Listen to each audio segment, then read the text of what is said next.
আপনি কি লেখা নিয়ে চিন্তিত? সুন্দর লেখা নিয়ে খুবই চিন্তিত, লেখা সুন্দর না দেখে বন্ধুদের কাছে লজ্জিত? তাহলে এই ইউটিউব চ্যানেল এবং ফেসবুক পেজের ভিডিওগুলি আপনার জন্য। হ্যাঁ, ঠিকই শুনছেন, আপনার জন্য। যাই হোক, আমরা গত পর্বে দন্তের ন পর্যন্ত শিখছি। আজকে আমরা পরের বর্ণগুলি শিখব। দন্তন্যর পরে দেখি প। প লিখতে আমরা অনেকেই ভুল করি। প লেখার জন্য প্রথমে এই যে এরকম একটা দেবো, অর্থাৎ চাঁদের মতো দেবো। হ্যাঁ, এখান থেকে এই যে এরকম, এখান থেকে ধরে এই যে প। ফ। ফ লেখার জন্য আমরা সোজা করে একটা মাত্রা দেব। মাত্রা থেকে ধরে এই যে এরকম একটা, এখান থেকে এই যে এরকম ফ। তারপর ব। ব লেখার জন্য আমরা প্রথমে কি করব, সোজা করে একটা মাত্রা দেব। মাত্রার একটু নিচে দেখি এই যে বিন্দু দিছি আমি একটা, একটু নিচে এখান থেকে ধরবো। আমরা কি করছি, আগে আমরা মাত্রা থেকে ব লিখছি, কিন্তু মাত্রার একটু নিচে দেখেন সবাই, বিন্দুটা কোথায় আছে, একটু নিচে ব। এইখান থেকে এই যে নিচ থেকে উপরে লম্বা করে একটা দাগ দেবো, হয়ে গেল ব।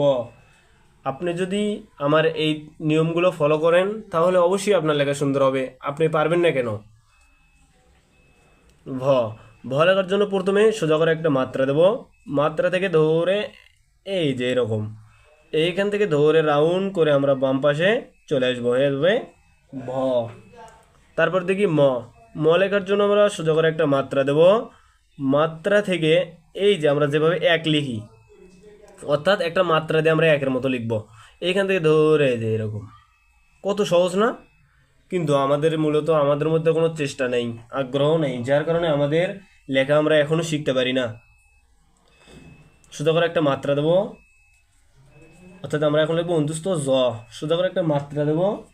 মাত্রা থেকে এই যে এরকম নিচ থেকে উপরে লম্বা করে একটা দাগ দেবো, অন্তুস্ত জ। বন্ধুরা, তার আগে বলি, আমার এই ইউটিউব চ্যানেল এবং ফেসবুক পেজটি নতুন।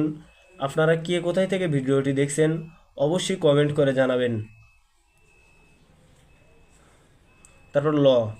ল লেখার জন্য সোজা করে একটা মাত্রা দেব। মাত্রা থেকে আমি দেখছি অনেকেই এইসব লেখা শেখানোর মাধ্যমে, অনলাইনে শেখানোর মাধ্যমে টাকা নেয় এবং কোর্স করায়। আপনি চাইলে কোর্স করতে হবে না, এই কোর্সে যেভাবে শেখানো হয় এইখানে ইনশাল্লাহ সেভাবেই শেখানো হবে। শুধু আমার ভিডিওগুলি দেখেই আপনি শিখতে পারবেন। শুধু একটু চেষ্টা আর একটু আগ্রহ থাকলেই আপনিও এরকম লেখা শিখতে পারবেন ইনশা আল্লাহ। যাই হোক, দেখি মূর্ধন্য স লেখার জন্য সোজা করে একটা মাত্রা দেবো। মাত্রা থেকে এই যে এরকম, এখান থেকে এরকম মূর্ধন্য স। তারপর দন্তে স। দন্তে স লেখার জন্য প্রথমে সোজা করে একটা মাত্রা দেব। মাত্রা থেকে এই যে এরকম, এখন কি করব, ওপর থেকে নিচে একটা লম্বা করে দাগ দেবো, হয়ে গেল দন্তে স। হ।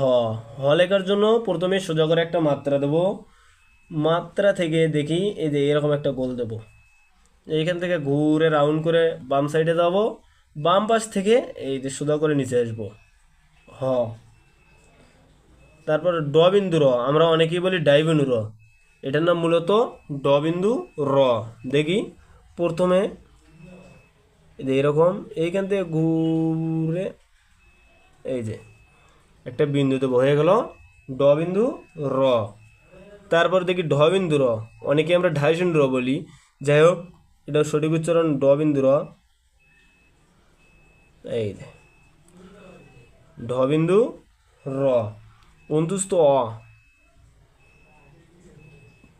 এই যে এরকম অন্তুস্ত অ। তারপর এখন লিখবো খণ্ডত। বন্ধুরা, তার আগে বলি, আমার এই ইউটিউব চ্যানেল এবং ফেসবুক পেজটি নতুন। কে কোথায় থেকে দেখছেন অবশ্যই কমেন্ট করবেন। আর লেখা দেখে আপনি যদি কোনো সমস্যা হয় তাহলে সরাসরি যোগাযোগ করবেন আমার হোয়াটসঅ্যাপ নাম্বারে অথবা কমেন্টে বলবেন। ইনশাআল্লাহ আমি চেষ্টা করব সঠিক সমাধান দেওয়ার জন্য। যারা আমার ইউটিউব চ্যানেল এবং ফেসবুক পেজের ভিডিওগুলি দেখে লেখা শিখতে চান তাদের জন্যই অত্যন্ত কাজে লাগবে ইনশাআল্লাহ।